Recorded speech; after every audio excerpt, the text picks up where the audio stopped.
The Callisto Protocol is a sci-fi horror third-person shooter that has a lot in common with the legendary Dead Space series. I've been looking forward to this game for a very long time, and now that I've had a chance to play it, I can safely say that it is extremely flawed, but still extremely fun. Why?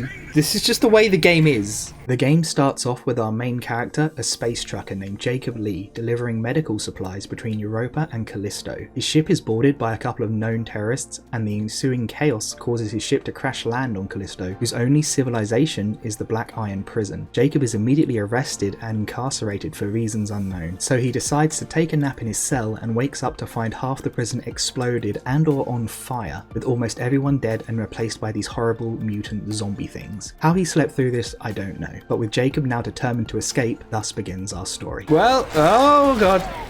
There goes my jaw. I have explodey head.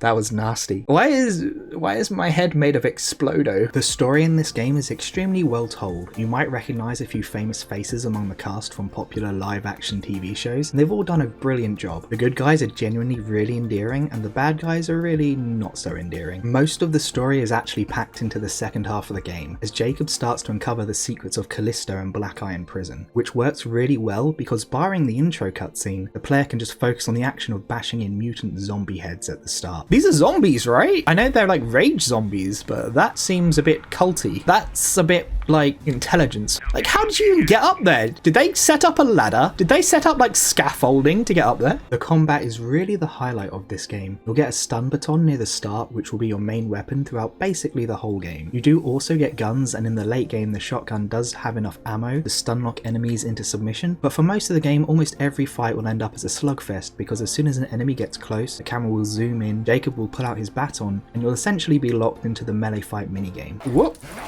Smash! There goes your arm. I don't know why arms are so optional in this game. They're not very well attached. Arms are modular in this, I swear to God. You dodge by holding left or right and block by holding back. When the enemy is done swinging, you can counterattack, and sometimes after a good combo, a target might appear, which means you can shoot them for bonus damage. Dodging doesn't require any form of timing or mechanical skill, and even the target shooting is auto-aim. This means that the combat can sometimes feel oversimplified, but despite being really simple, it's still actually quite fun. When it works, it feels remarkably fluid, and the gory beatdowns are pleasingly cinematic, although that's only when it works well. Whoop! Are you dead yet? Are you? I think I died. Did you see that? I don't think I did. I don't think I saw that. Because the melee combat was designed for 1v1, it doesn't really work when you have to face multiple enemies. You'll get locked into fighting one guy, leaving you vulnerable at your back and sides, and there's not much you can do about it other than pray the AI isn't feeling particularly aggressive that day. This makes a lot of fights feel more like luck than skill. There were times when I could fight 3 or 4 enemies no problem, and other times where I'd die repeatedly to just 2, especially in narrow corridors where they're forced in close quarters. Ah! Damn it! My face! Oh, for God's sake. Okay, now it's over. It's finally over. We have succeeded. I should also mention that you do get a kind of gravity weapon that lets you pick up enemies and throw them. The world is filled with incredibly questionable health and safety violations that insta-kill enemies when you throw them in, which is basically mandatory if you want to survive normal combat. It doesn't have much energy though, and very slowly recharges, which really means it's only useful for thinning enemies down to manageable numbers at the start of a fight. There we go, grinded. Oh, here he goes.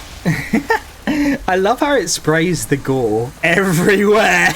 The Callisto Protocol is a strangely hard game. The medium setting is what most other games would consider their hard setting. Jacob can only really take a few hits before dying, and sometimes even getting hit once can knock you off balance enough to open you up to multiple follow-up hits. At other times you'll even just get stun knocked to death. This means that in most encounters you'll either get through it with no damage or you'll just die and restart. There's very little in between. The healing item in this game needs a very long and slow animation to work, so you can't use it in combat, so that means you'll often end up in the funny situation of constantly dying, but also constantly selling your healing items because your inventory is overflowing. Oh, it's like that thing out of The Thing. Oh, my arms! That was unnecessary. Maybe I shouldn't underestimate the thingy. Okay, let's talk about the elephant in the room. In its current state, the Callisto protocol feels kind of unfinished, especially the PC version, which performs terribly. According to the benchmark, I was averaging 98 FPS, but whenever something new loaded in, the game became an absolute slideshow. This was actually mostly fixed by turning off VSync, motion blur, and dropping to DirectX 11, which isn't a huge loss, but there were still minor stutters here and there, and bad PC ports just leave a bad taste in my mouth. I've heard the console versions are much better for performance, but even then the game is still missing a New Game Plus mode, which by the way is coming early next year as free DLC. We're also getting paid DLC later that adds animations and story content, which really sounds like it should be part of the base game. Robo, what are you gonna do without your arms? Be invincible apparently. Haha, I don't know why I'm enjoying this. I just wasn't expecting it to have physics. Like there's a lot of things in this game I expected to be able to touch and I can't touch them, but these are the things I can actually touch. I can touch the bodies. While I'm complaining, I also found that the game wasn't really that scary. Maybe it was just that the performance stutters ruined my immersion, or perhaps it was the fact that I found most of the jump scares were just plain annoying. You'll be minding your own business when something pops out of nowhere to bite you, where you'll constantly take damage until you mash the button hard enough to shake it off. These jump scares are completely unavoidable and there's no way to avoid the damage, which really makes you feel like you're being punished for no real reason. Although I actually think the lack of real scares might be intentional. It's not scary enough to put off the general population, meaning that many action fans can probably enjoy this game without worry. And for horror fans, well, I think there's just enough gore and body horror to somewhat satisfy that itch. Oh, it's gonna be a boss fight of some kind, isn't it? That creature, hi. No, I'm not gonna let you get away. Oh. It's dead already? That was quick. So, these enemies looked scary, but it turns out they're weak to getting beaten. So that's the Callisto protocol in a nutshell. Just to be clear, there's no puzzles or platforming or anything else like that in the game. It relies entirely on its incredibly interesting setting, incredibly well-told story, and incredibly simple but still fun combat. Even though I had an absolute blast playing this game, it's hard to recommend right now. It's probably better to wait until it has a few performance patches and also New Game Plus mode, which I think is essential for replayability, and it isn't coming until February. If you want to buy it now, then go for it. You'll probably enjoy it. I just think that you'll probably enjoy it a lot more if you waited a few months. I don't have the health for this. Oh, I'm dead.